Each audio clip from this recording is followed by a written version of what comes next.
Howdy folks, I'm bemused Black Cat, blissfully batting bouncy balls. I'm Amber. And here are more bouncy balls for us to bat. As you can see, it glows all the way, glows. Let's get started. Actually folks, I think we're just gonna make a video of me doing this for the next 20 minutes. Hopefully you don't mind. Alright folks, and our first letter is titled, Am I a Jerk for Going on a Second Date with the Girl My Friend Set Me Up With as a Prank? I'm a 28-year-old male and I'm a medical resident, so I barely have time to sleep, let alone date. My friends, also in med school, have been pushing me to go out more, insisting that I need a break from the grind. A few weeks ago, they set me up on a blind date. They wouldn't stop talking about how perfect this girl was for me, so I thought, why not? I met Emily, a 26-year-old female, fake name, at the restaurant, and right away, I could tell that she wasn't what my friends probably expected me to go for. Emily's not super skinny. In fact, she's a little bit on the chubby side, but honestly, I thought that she was really cute. She had this amazing smile, and the way she laughed just made me want to keep conversing with her. She's studying geology, and she was so passionate about her work, talking about volcanic rock formations like it was the coolest thing ever. And by the end of the night, I agreed. It was a lot more fun to talk about than the cadavers. The best part was how comfortable the date felt. We both found out that we're autistic, both late diagnosed, and we mask a lot when we're used to putting on a social act to fit in. But with each other, it felt like we didn't have to pretend so much, and that made the whole evening feel easy. It wasn't like most dates where you're constantly trying to impress the other person. We just clicked. Physically, Emily wasn't the type my friends thought that I would be into, but I didn't care at all. She's sweet, funny, and I had an amazing time with her. By the end of the night, we exchanged numbers, and we've been texting pretty regularly since. A few days later, though, I got a really sad message from Emily. Turns out that my friends told her that they set her up as a prank, that they set me up with her because they thought that she wasn't my type, and that they picked her specifically because she's chubby and not what they would call conventionally attractive, thinking that it would be funny to see how I would react. Emily was obviously hurt and texted me apologizing if she wasn't what I expected. She said that she understood if I didn't want to talk to her anymore, but she was wrong. I think that she's beautiful, body and spirit. To be honest, she's my new type. I was furious when I found out that my friends had done this. I immediately apologized to Emily, telling her that my friends were all idiots and that I genuinely enjoyed our date. I reassured her that I wasn't texting her out of pity, and I thought that she was awesome. After we talked it out, I asked her if she would like to go on another date, just the two of us, with no pranks or games this time. She said yes. Now my friends are mad at me. They're saying that I ruined the joke and that I'm being weird by asking her out again. They're acting like the whole thing was just harmless fun and can't believe that I'm going on a second date with someone who, to them, was supposed to be a punchline. They even joked that I'm only doing it because I feel bad, but that's not it at all. I actually like Emily. I'm looking forward to seeing her again, and I don't see why I should let their prank dictate how I feel. So now I'm getting all this backlash, and my friends think that I'm a jerk for continuing to see her. I'm so confused. They keep saying that it's my autism and that I just don't get it. Am I the jerk? All right, folks, what do you think? Not the jerk. Keep seeing Emily and ditch the friends. They are not friends. People who see using others as a punchline are not cool. Like, their goal was to humiliate Emily and to embarrass you. Those people are not friends. No, I don't think that they're friends at all. And I think that this is a pretty terrible type of prank to pull on someone. They are literally punching down at Emily. They want to make her the butt end of a joke, and they shouldn't be doing that. I mean, it's not funny. What's the joke? That Emily can't get guys or something like that? That's it exactly, is that, just to humiliate her for not being attractive enough to their standards. And I do want to point out that in the comments it does say that the friends are more like acquaintances. Yeah, they're all residents in plastic surgery. Yeah, and they're plastic surgery residents, so like Amber said. So maybe they're not as, maybe they're a little shallow. Yeah, it sounds like they are in plastics for a different reason than OP. It sounds like OP is more interested in helping people with like reconstructive surgeries and things like that. Yeah, speaking of which, let's get into the comments. And Blue Moon Rabbit says, how did she even find out that it was a prank anyways? And OP replies, her sister, who is dating one of my friends. And Vito151 says, can your friends also prank me too? And OP replies, like, I'm kind of stunned that they think that she would be ugly. She looks like Aphrodite statue in France, or Ashley something, that Sports Illustrated model. Well, and I think that sometimes beauty expectations are really odd, right? Right. Different bodies are healthiest at different sizes, and it's not cool to shame people for being born with a different body type. Yeah. And I really don't like the attitude here at all. The idea that OP should disregard another human being because of the size of her body, like that she's not of no value. It's just so infuriating, and it's what is wrong with society. That it, shows the beauty expectations right there. That you can have someone who is very smart and talented, but doesn't fit a very narrow ideal of beauty. And here are a bunch of people saying, "How dare you see value in this person?" Yeah. And like beauty is fleeting. It's best if you build your relationship on things other than looks, because those aren't going to last you forever. And the Supreme Admiral says, you keep using the word friend to describe utterly despicable bullies. Why? And OP replies, I work with them. I'm not really good at making friends. I can come across as stoic, and I don't emote so much, so people don't really like me. I thought that they were my friends, but I don't want to be friends with jerks. Alright folks, and our next letter is titled, Am I a Jerk for Not Doing Anything About My Daughter's Crush on Her Uncle?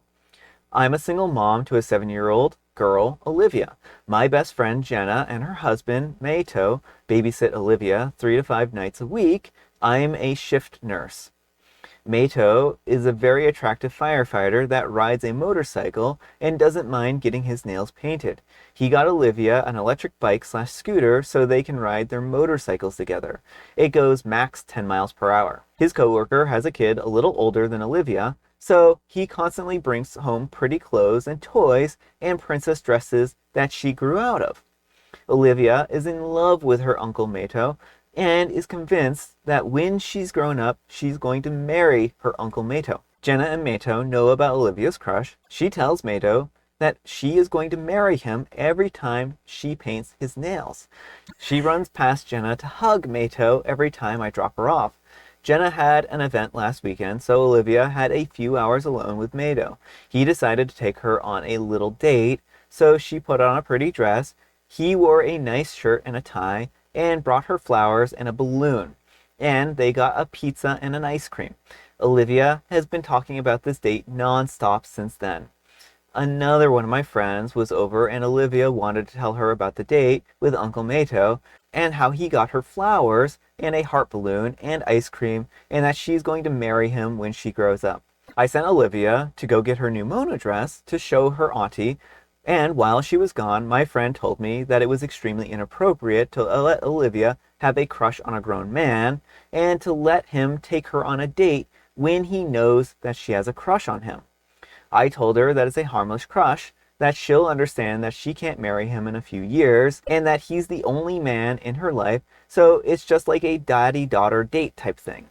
He fills in for every other daddy-daughter event for her anyways. She contacted Jenna to ask her if she knows that Olivia wants to marry Maito and if she's comfortable with him taking her on a date.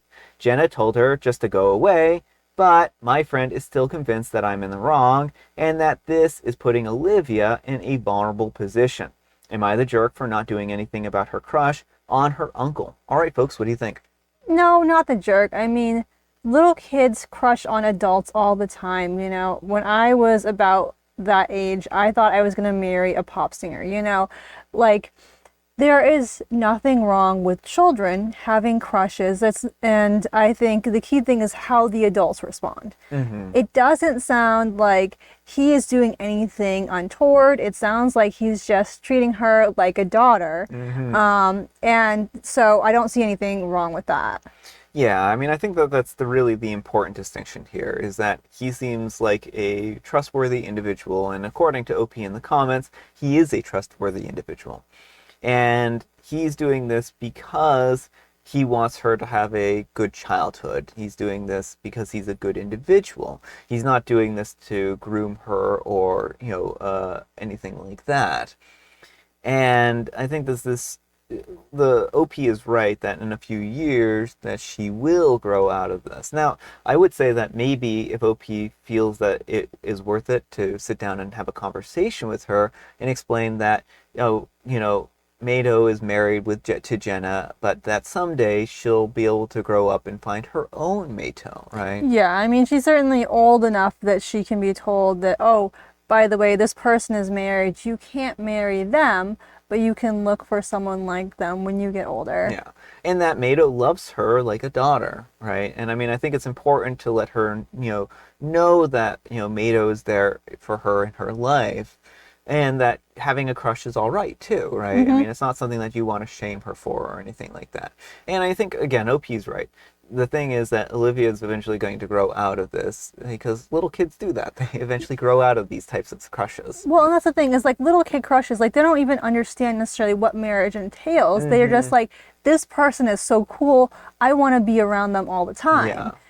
I mean, kids do that with their parents all the time. Like, mom or dad or, whatever parent is the greatest. And like, this is just so cool. I want to spend every day with them. Yeah, I'm going to marry mommy someday, right? I mean, little kids have said those kinds of things, right?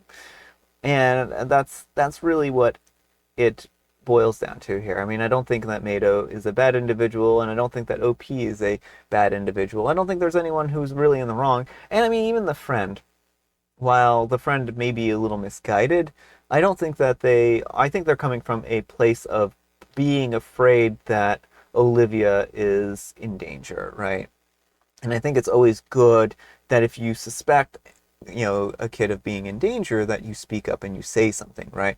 As misguided as she is in the situation, it was still the right thing to speak up and say something about it. Yeah, I mean, I have mixed feelings on it because they're then going on to talk to Jenna and be like, do you know about this and whatnot. It seems like she's putting a lot of the blame on Olivia for having this crush, saying that, you shouldn't let children have crushes on adults. Like, again, a childhood crush is not the same thing as an adult crush. Mm-hmm. It just is her way of expressing that I really love this person and I want to be in their lives. Mm-hmm. Want them in my life. So I am a little bit concerned with the way she's framing it and the focus on, like, you need to put a stop to kids crushing on adults. Yeah, I mean, I think that she might have gone a little far with taking this to the friend and whatnot, but I think that she was right to speak up to begin with. Yeah. And I think that her subsequent actions there have not been in the best interest of anyone here. But let me know what you folks think. So anyhow, take care and good luck. Alright folks, and our next letter is titled, My Girlfriend Did the Cutest Thing Off of Anesthesia. She got all 4 of her wisdom teeth removed today, and I was her escort back home. Immediately after the surgery, she sat in the chair outside of the operating room, and I was told to sit next to her.